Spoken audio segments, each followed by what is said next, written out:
로마서 9장 24절에서 29절 말씀을 보도록 하겠습니다. 이 그릇은 우리니 곧 유대인 중에서뿐 아니라 이방인 중에서도 부르신 자니라. 호세아의 글에도 이르기를 내가 내 백성 아닌 자를 내 백성이라 사랑하지 아니하는 자를 사랑한 자라 부르리라. 너희는 내 백성이 아니라 한 그곳에서 그들이 살아계신 하나님의 아들이라 일컬음을 받으리라 함과 같으니라. 또 이사야가 이스라엘에 관하여 외치되 이스라엘 자손들의 수가 비록 바다의 모래 같을지라도 남는 자만 구원을 받으리니 주께서 땅 위에서 그 말씀을 이루고 속히 시행하리라 하셨느니라. 또한 이사야가 미리 말한 바 만일 만군의 주께서 우리에게 씨를 남겨두지 아니하셨더라면 우리가 소돔과 같이 되고 고모라와 같았으리라 함과 같으리라. 아멘. 오늘 이 말씀을 가지고 긍휼의 그릇의 특징이 무엇인가, 긍휼의 그릇의 특징이 무엇인가라는 제목으로 같이 은혜를 나누기를 원합니다. 오늘 본문에는 하나님의 영광을 풍성하게 아는 사람, 하나님의 영광의 풍성함을 아는 사람으로 선택받은 긍휼의 그릇의 특징을 설명을 하고 있습니다. 하나님께 긍휼하심을 받은 긍휼의 그릇의 사람은 어떤 사람입니까? 이런 사람들은 다 구약 성경에 하나님께서 미리 말씀하신 자들이에요. 하나님께서 미리 말씀하신 자들이에요. 오늘 본문은 구약 성경의 사건이나 예언을 그대로 기록하고 있습니다. 호세아서를 인용하고 있고 이사야서를 인용하고 있고 또 창세기에 나와 있는 소돔과 고모라에서 구원받은 롯과 그의 두 딸에 대한 이야기를 나누고 있습니다. 그러면 긍휼의 그릇의 특징은 무엇입니까? 첫째, 유대인뿐만 아니라 이방인들 중에도 하나님께서 부른 자가 있었다라고 말하고 있습니다. 24절의 말씀을 보게 되면 이 그릇은 우리니 곧 유대인 중에서뿐 아니라 이방인 중에서도 부르신 자니라라고 말하고 있어요. 이 긍휼의 그릇은 누구라고요? 우리라고 말하고 있어요. 우리라고 말하고 있어요. 우리는 유대인만을 말하지 않죠. 유대인 중에서도 부르심을 받은 자요, 이방인 중에서도 부르심을 받은 자라고 말하고 있어요. 근데 사도 바울이 지금 말하고 있는 이 우리라는 것은 초대교회를 말하는 거죠.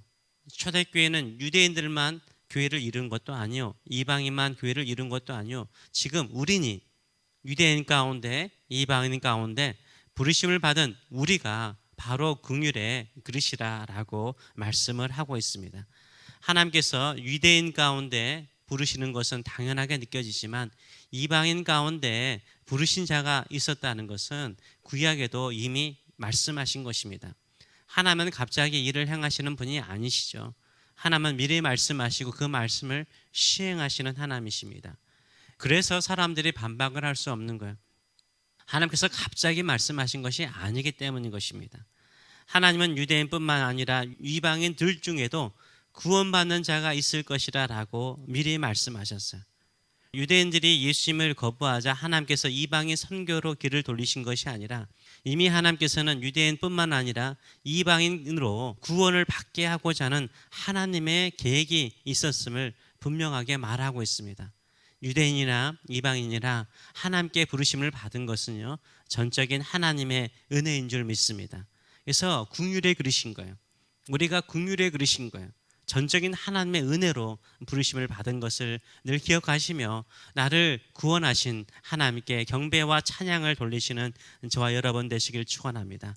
둘째의 특징은 무엇입니까? 내 백성이 아닌 사람이 내 백성이 되었다는 거예요.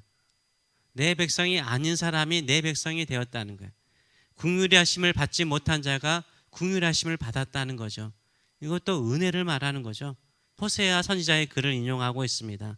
호세아 선지자는 여러분도 알다시피 북이스라엘 백성들이 하나님을 버리고 우상을 숭배하던 시대에 사역했던 선지자죠.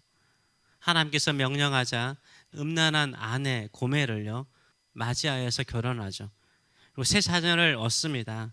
세 자녀 가운데 오늘 본문에 두 자녀의 이름이 나와 있습니다. 25절과 26절의 말씀을 보게 되면 호세의 그래도 이르기를 내가 내 백성 아닌 자를 내 백성이라 사랑하지 아니하는 자를 사랑한 자라 부르리라. 너희는 내 백성이 아니라 한 그곳에서 그들이 살아계신 하나님의 아들이라 일컬음을 받으리라 함과 같으니라 라고 말하고 있어요. 호세아의 두 번째 자녀가 딸이었는데요. 그 딸의 이름이 무엇입니까?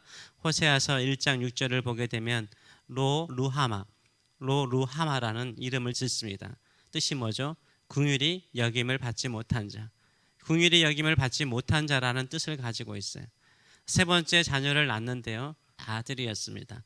호세아서 1장 9절을 보게 되면 로암미 내 백성이 아니라는 거죠. 그리고 하나님도 그들의 하나님이 되지 않을 것이라고 말씀하셨어요. 그런데 곧 이어서 호세아서 1장 10절에서 하나님께서 다시 말씀하신 거, 오늘 말씀을 하시는 거예요. 내 백성이 아니다, 긍휼하심을 입지 못하는 자다라고 말씀하시면서 하나님께서 어떻게 하세요? 긍휼하심을 받지 못한 너희가 긍휼하심을 받는 내 백성이 될 것이라고 말씀하시는 거예요. 이 북이스라엘, 하나님을 떠나간 이스라엘, 구원받을 만한 자격이 되지 않는 북이스라엘을 향하여서 하나님께서 하신 말씀인 거죠. 또 그뿐만 아니라 뭡니까? 이방인들도 이들에 해당되는 거죠. 유대인들이 볼 때는 이방인들은 하나님의 긍휼하심을 입지 못한 자요, 내 백성이 아니라고 생각을 했습니다. 그런데 하나님께서 말씀하신 게 뭡니까? 긍휼하심을 입지 못한 자처럼 보였던 그들이 긍휼하심을 입고 내 백성이 아니라고 선포됐던 자들이 내 백성이 될 것이라고 말씀하고 있는 거예요. 이것은 무엇으로 이루어지는 것입니까? 하나님의 은혜로 이루어졌다는 거예요. 하나님의 전적인 은혜로 이루어진 거예요. 우리도 마찬가지죠. 긍휼하심을 받을 만한 자격이 있나요? 없잖아요. 긍휼하심을 받았어요. 하나님의 백성, 내 백성이 될 자격이 있나요? 없어요. 그런데 하나님께서 내 백성이라고, 내 아들이라고, 내 자녀라고 부르셨어요. 이 얼마나 큰 영광입니까? 결국 교회 안에는요, 긍휼하심을 받지 못할 사람처럼 보였던 사람이 하나님의 긍휼하심을 받고 유대인 가운데, 이방인 가운데 하나님의 자녀로 모인 사람들인 거죠. 이 모든 것이 무엇으로요? 긍휼하심으로 이루어졌어요. 그래서요, 누구도요, 구원에 대해서 자랑할 사람 한 사람도 없는 거예요. 구원에 대해서 자랑할 사람 한 사람도 없는 거예요. 자랑할 것이 없다면, 전적인 하나님의 은혜로 구원을 받았다면 우리가 한평생 해야 되는 것은 뭐라고요? 나를 구원하시고 나를 불쌍히 여기시고 나를 하나님의 백성으로 삼으신 하나님만을 찬양하고 찬미하고 예배하시는 저와 여러분 되시기를 축원합니다. 세 번째 긍휼의 그릇의 특징이 무엇입니까? 소수라는 거예요. 다수가 아니라 소수라고 말하고 있어요. 이사야 예언의 말씀을 인용하죠. 27절의 말씀을 보게 되면 또 이사야가 이스라엘 관하여 외치되 이스라엘 자손들의 수가 비록 바다의 모래 같을지라도 남은 자만 구원받으리라 라고 말씀하고 있어요. 하나님께서 아브라함에게 약속하시길 너의 후손들이 바다의 모래알처럼 많을 것이라 라고 말씀하셨어요. 진짜 이스라엘 백성들이 바다의 모래알처럼 셀 수 없을 정도로 많았지만 구원받는 자는 몇 명이라고요? 남은 자라고 말하고 있어요. 남은 자도요, 힘 있는 자입니까? 능력 있는 자입니까? 믿음이 좋은 자입니까? 아니에요. 약한 자들이에요. 약한 자들이에요. 버림받은 자들이에요.